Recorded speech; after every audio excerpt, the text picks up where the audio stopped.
Now hear this road boy, I want you to put it back up, you know. Cause we vex. Cause a pussy old boy, I try to test you, see. In this video, the mayor's office, more specifically the senior advisor to the mayor, lies to me and my audience. That means you. Okay, well at this point I'm showing my audience video of something that you say you did not see right now. So basically you are just flat out lying, because you are saying that you saw the events. You are saying that you saw the events and that those events did not happen. We can all see right now on video that you are lying to us. But that's to come later. This is not a trap. Slow down. This is not a trap. That's not entirely accurate. What? Which part? Hello folks, if you've seen my videos on the Sacramento riots of 2016, the riots in Portland in 2016, and the riots in Berkeley in February and then again in March, then you've heard me talk about the police and show them doing little to nothing even in the face of violence, and how the police precincts in those cities have a more or less hands-off at almost all costs policy, and how this, at least in Berkeley, is coming from the mayor. Well, I'm not going to rehash all of that in this video. I'm going to focus on how these things played out in terms of the police on April 15th in Berkeley. Before the event, Stickman, that is Kyle Chapman, had this to say about the police. And to our officers, thank you for your service. I know there are many brave patriots amongst you. I also know your hands have been tied by politically motivated bureaucrats. I can only imagine your frustration.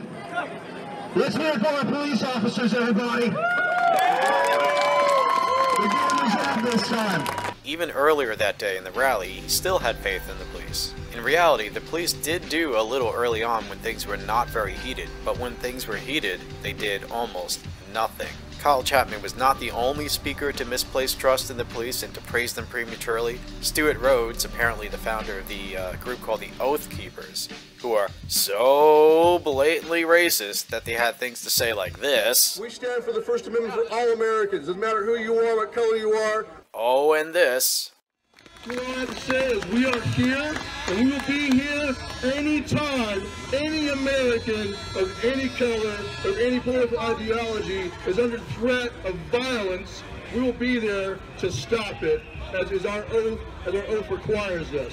Oh, and also these horribly racist words. I want to make clear that I reject the white nationalism that's down there that came in here to infiltrate.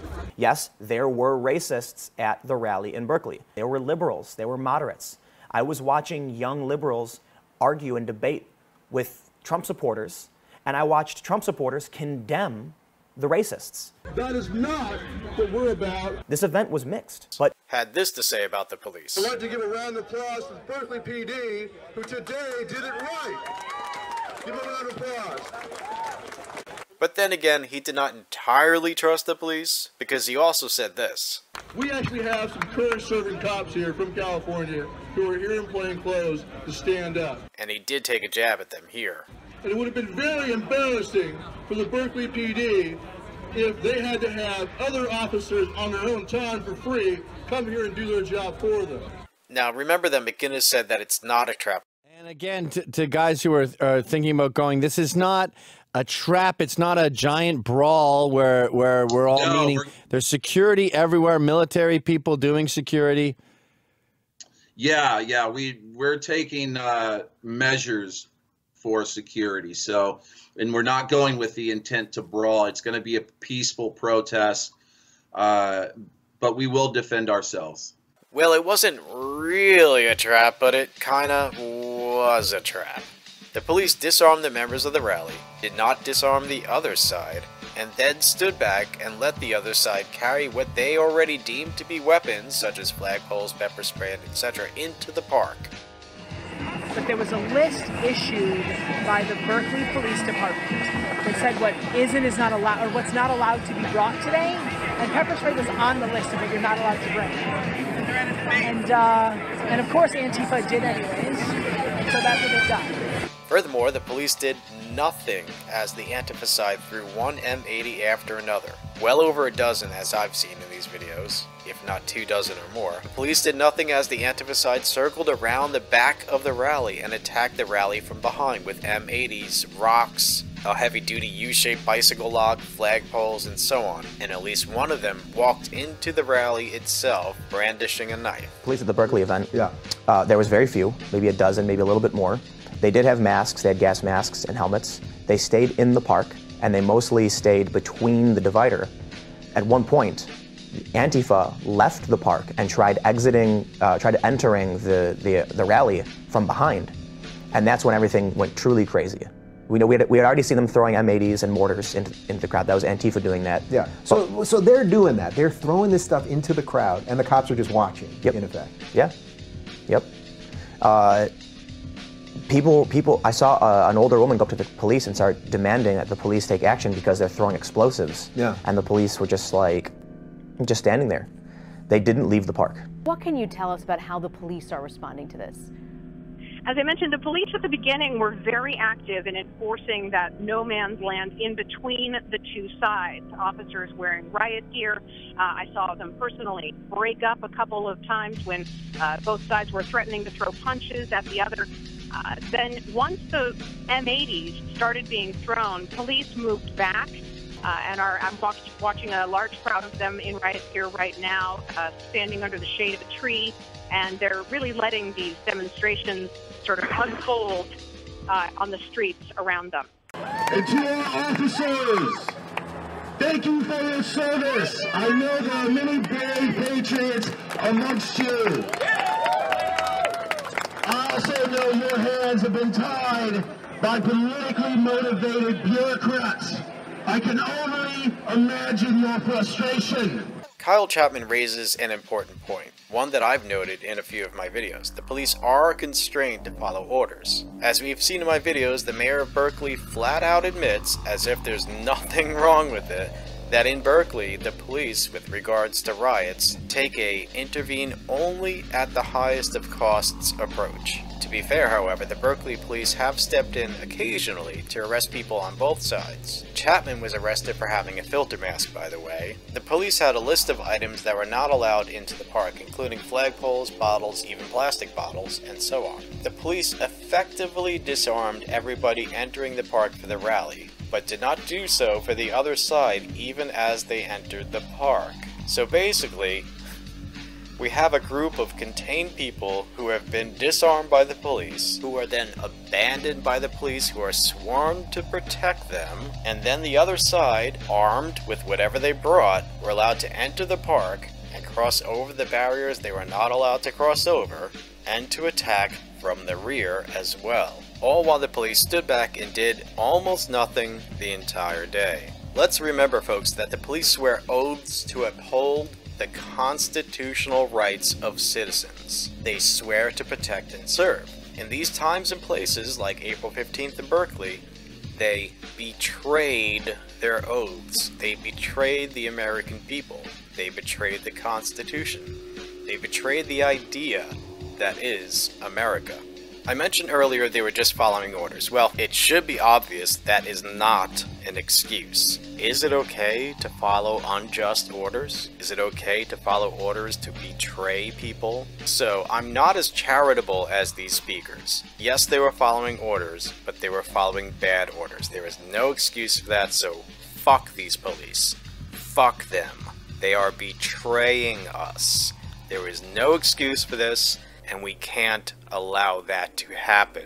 Folks, I've tried to contact the Berkeley Police Department and the mayor's office. I wanted to ask them about what they're doing, but I was unable to get them to answer the phone or to reply to my message. Quick update, I did get through to the mayor's office. I talked to the senior advisor to the mayor, and she lied to me. And she knew this was going to be disseminated online, so she agreed, and then she lied knowingly to my audience, meaning you. She lied to us. She lied to the public. Such betrayal coming from these politicians.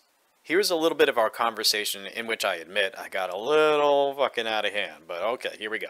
Well, actually, I do have to say, though, there are an overabundance of video online showing that the police did not, in any way, shape, or form, pat down the Antifa members that entered the park in a very large procession. Yeah, well, you know, I was here that day and actually was here the entire time looking down, and that wasn't exactly my experience. So I don't know where you're seeing those videos or who took the videos or how they were directed, but I was here that day, and I can speak personally that happened. So. Did you see the procession of the people in black carrying flags into the park and then across both barriers, carrying also boxes, without police even anywhere nearby? Okay, I'm not going to argue with you on this because you were in Austin and I'm here in Berkeley, and I actually was here and witnessed both sides and what both sides brought, so I'm not going to engage with you any further on this. If you're going to argue with me about something that I saw with my own eyes and you're in Texas.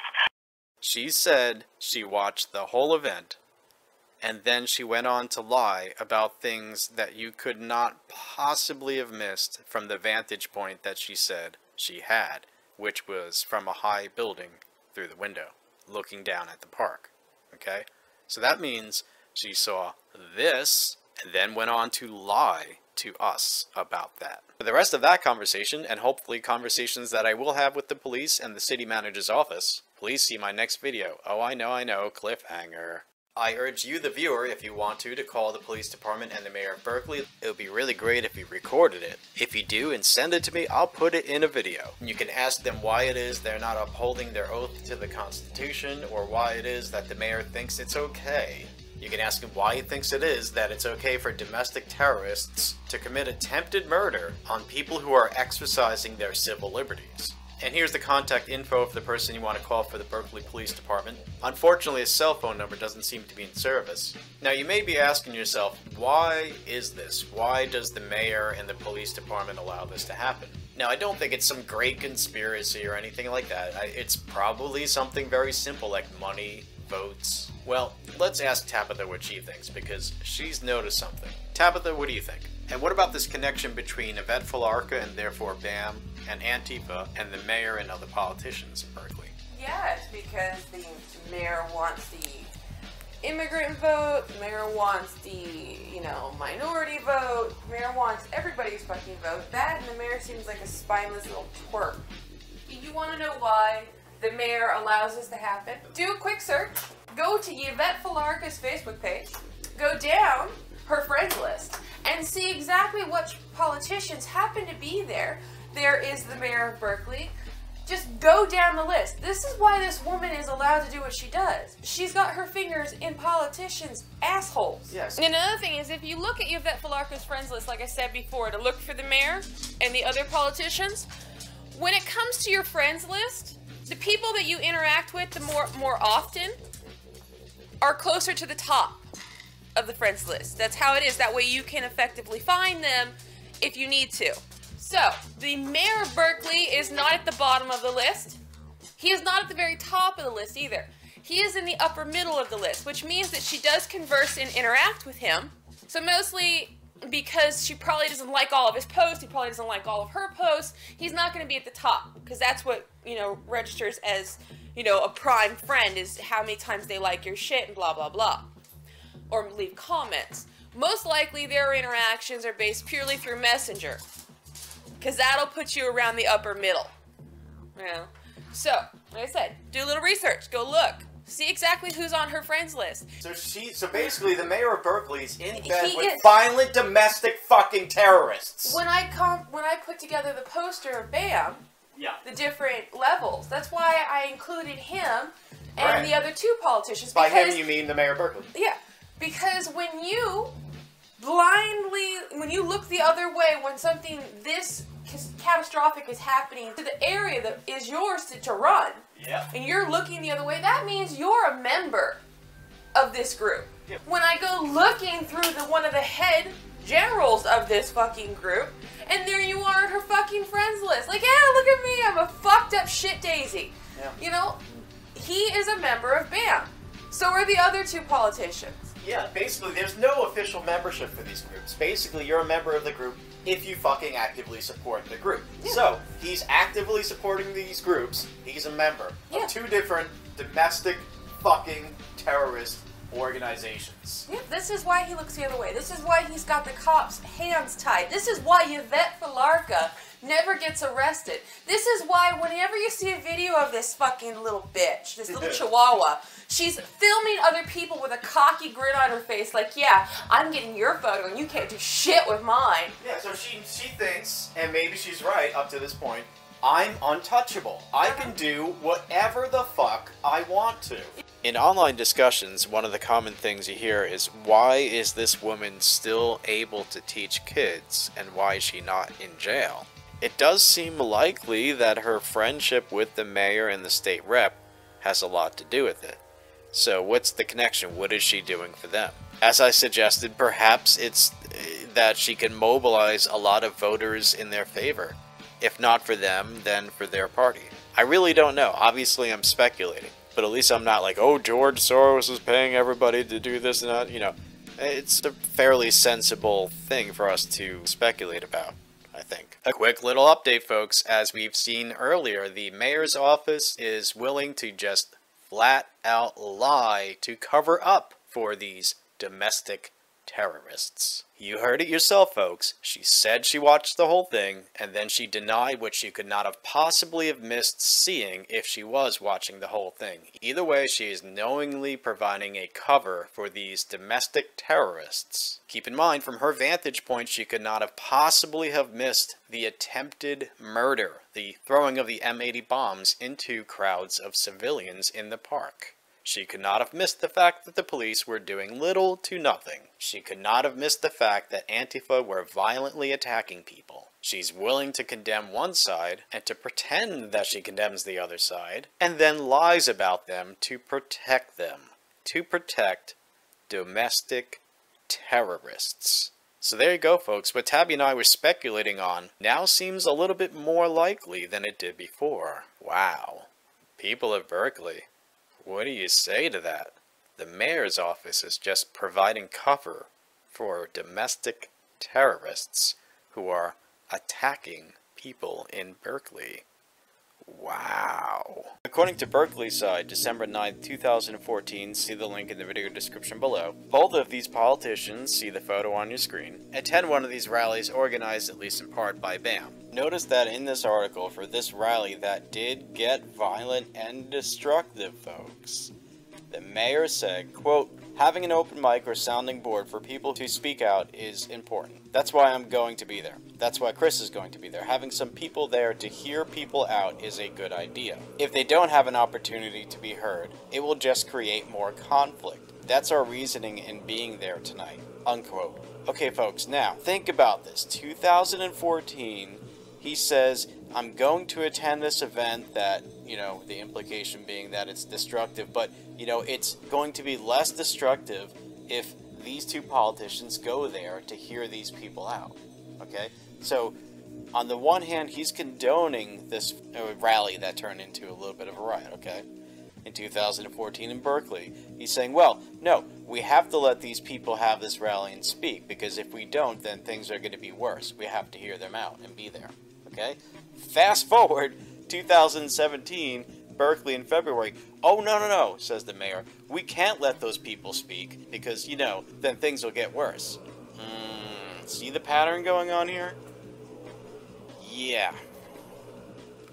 Making excuses for these BAMN and, you know, like-minded people and their riotous rallies. So, they're bound to let this Yvette bitch do whatever she wants, you know, pander to the douchebags of the world because it makes them think that they're going to get the excess votes. Here's the thing. When you pander to a stupid bitch like Yvette Felarca, you're pandering to a large group of illegals. Right, because Yvette Felarca does have a very large network, a communication network with illegal aliens. Yes. So when they put out information, it goes out to a lot of them. Yeah, it goes out to a lot of illegals. And that's the thing, though, is that illegals don't have an actual say in elections unless it's through illegal means. Right. And eventually that's going to bite him in his fucking ass. You know, because if it shows that he's willingly looked the other way during voter fraud, then he's going to get in trouble. Right. And he should. I So think this is going to act against the mayor big time because everybody's going to remember that he sat back and allowed it to happen. He sat back and blamed all of this on the free speech. He went, oh, this is going to give them the exact excuse they were looking for. Uh-huh. Right. Oh, no, oh, not any, oh, my fault that I didn't, you know, do my job and keep you all safe. No, no, no. Right. This is going to give you all the excuse that you always wanted to fucking be like, yeah, see, we were right. So, as we saw on this day, effectively, the pro-free speech side got their permit to enter the park and to peacefully assemble, which is their constitutional right. Mm-hmm. The police, however, disarmed people entering the park. They had a list of things they weren't allowed to have, including plastic water bottles. Yeah, the Trump side had nothing. And yeah, they effectively were well, they voluntarily corralled themselves, but while they were being corralled into this fenced-in area, they were disarmed. The other side was not disarmed, even when they entered the park. Nope, the cops they carried weapons into the park. The police stood aside and let them fucking do it. Also, the police stood by. Apparently, according to I think NBC or CBS News, the police stood by and just sat under a shady tree. Yeah. I'm watching a large crowd of them in riot gear right now, standing under the shade of a tree, and they're really letting these demonstrations sort of unfold on the streets around them. While M80s were being thrown into a crowd of unarmed civilians. That's attempted fucking murder. Yeah. Police standing by and allowing attempted murder to take place while they watched, as per their orders. Now, Stickman, aka Kyle Chapman, says in that rally, well, you know, they're doing their best. They must be really frustrated because of the orders they have on high. Yes, to some extent, I understand that, but you know what? Fuck them! They're following bad orders. There is no excuse for following bad orders. How many times can we look back in history? I'm not going to go into Godwin's territory here, folks, but I don't even have to fucking say it. How many times in history have people followed bad orders? And history looks back at those people and says, that's no excuse. Yeah. You want to be on that side, Berkeley police? No. You either disobey bad orders or you fucking turn in your fucking badge. I predict they're going to show up with a gun as they're threatening to do, and they're going to shoot one of the pro-free speech people. This is what the mayor is not paying attention to because he's too fucking arrogant to notice that he has chosen the wrong side in this fight. Right. You hear me, voting public? When it comes time to vote on the next mayor, kick his ass out of office. Right. And also, people, I urge you, call the mayor of Berkeley, call the mayor of Sacramento, call the mayor of Portland, call the police in these areas, and demand some fucking answers. Yeah, that is your right. That is your right. He has to answer to you. But have no despair, folks. We are fighting the good fight. We will win in the end. I hope it doesn't sound corny, but it's true. We do have truth, and we do have justice on our side. And by our side, I mean everyone who stands for peace, love, freedom, and equality.